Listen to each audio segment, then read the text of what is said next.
ಎಲ್ಲರಿಗೂ ನಮಸ್ತೆ. ನಾನು ನಿಮ್ಮ ಯುವಿನ್ ಮಾತಾಡ್ತಿರೋದು.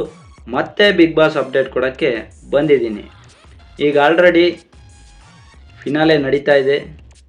ಯಾರ್ಯಾರು ಎಲಿಮಿನೇಟ್ ಆಗ್ತಾ ಇದ್ದಾರೆ ಅನ್ನೋದು ಕೂಡ ನಿಮಗೆ ಗೊತ್ತಾಗ್ತಾ ಇದೆ. ಈಗ ಜಸ್ಟ್ ಟೆಲಿಕಾಸ್ಟ್ ಕೂಡ ಆಗಿದೆ. ಉಗ್ರಂ ಮಂಜು ಅವರು ಎಲಿಮಿನೇಟ್ ಆಗ್ತಾ ಇದ್ದಾರೆ ಅಂತ. ಅದ್ರ ಬಗ್ಗೆ ಕೂಡ ಹಿಂದಿನ ವಿಡಿಯೋದಲ್ಲಿ ನಾನು ಮುಂಚಿತವಾಗಿ ಅಪ್ಡೇಟ್ ಕೊಟ್ಟಿದ್ದೆ. ಅದಾದ ಮೇಲೆ ಮೋಕ್ಷಿತಾ ಅವರು ಎಲಿಮಿನೇಟ್ ಆಗ್ತಾರೆ. ಇದು ಕೂಡ ಹಿಂದಿನ ವಿಡಿಯೋದಲ್ಲಿ ಅಪ್ಡೇಟ್ ಕೊಟ್ಟಿದ್ದೀನಿ. ನೆಕ್ಸ್ಟು ಈಗ ಟಾಪ್ 3 ಇರೋದು ಹನುಮಂತು, ತ್ರಿವಿಕ್ರಮ್ ಮತ್ತು ರಜತ್ ಅವರು. ಈಗ ಟಾಪ್ 3ಲಿ ಒಬ್ಬರು ಎಲಿಮಿನೇಟ್ ಆಗ್ತಾ ಇದ್ದಾರೆ. ಆ ಎಲಿಮಿನೇಟ್ ಯಾರಾಗ್ತಾ ಇರ್ಬೋದು? ತ್ರಿವಿಕ್ರಮ, ಹನುಮಂತ ಅಥವಾ ರಜತ? ಇದಕ್ಕೆ ಉತ್ತರ ರಜತ್ ಅವರು. ಹೌದು, ರಜತ್ ಅವರು ಟಾಪ್ 3ಯಲ್ಲಿ ತೃಪ್ತಿಗೊಳ್ಳಬೇಕಾಗುತ್ತದೆ.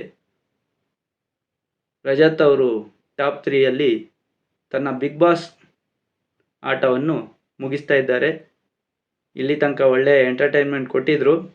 ಗಲಾಟೆ ಅದು ಇದು ಏನಿದೆ ಎಲ್ಲರೂ ನೀವು ನೋಡಿದ್ದೀರಾ. ಸೊ ರಜತ್ ಅವರು ಟಾಪ್ 3ಯಲ್ಲಿ ಇದ್ದಾರೆ. ಹಾಗಾದರೆ ಇನ್ನು ಉಳಿದಿದ್ಯಾರು? ತ್ರಿವಿಕ್ರಮ್ ಮತ್ತು ಹನುಮಂತ್ ಅವರು. ಇವರಿಬ್ಬರು ಮಧ್ಯ ಖಂಡಿತ ಒಂದು ಒಳ್ಳೆ ಫೈಟ್ ಇದೆ. ತ್ರಿವಿಕ್ರಮ್ ಗೆಲ್ತಾರಾ? ಹನುಮಂತ್ ಗೆಲ್ತಾರಾ ಈ ಸಲ ಬಿಗ್ ಬಾಸ್ನ? ಇದಕ್ಕೆ ಕೂಡ ಉತ್ತರ ನಾನು ಸದ್ಯದಲ್ಲೇ ಕೊಡ್ತೀನಿ. ಹೆಚ್ಚಿನ ಅಪ್ಡೇಟ್ಗಾಗಿ ನಮ್ಮ ಚಾನಲ್ನ ತಪ್ಪದೇ ಸಬ್ಸ್ಕ್ರೈಬ್ ಮಾಡಿ, ಬೆಲ್ ಬಟನ್ ಕ್ಲಿಕ್ ಮಾಡಿ. ತಕ್ಷಣ ನಿಮಗೆ ನೋಟಿಫಿಕೇಷನ್ ಬರುತ್ತೆ.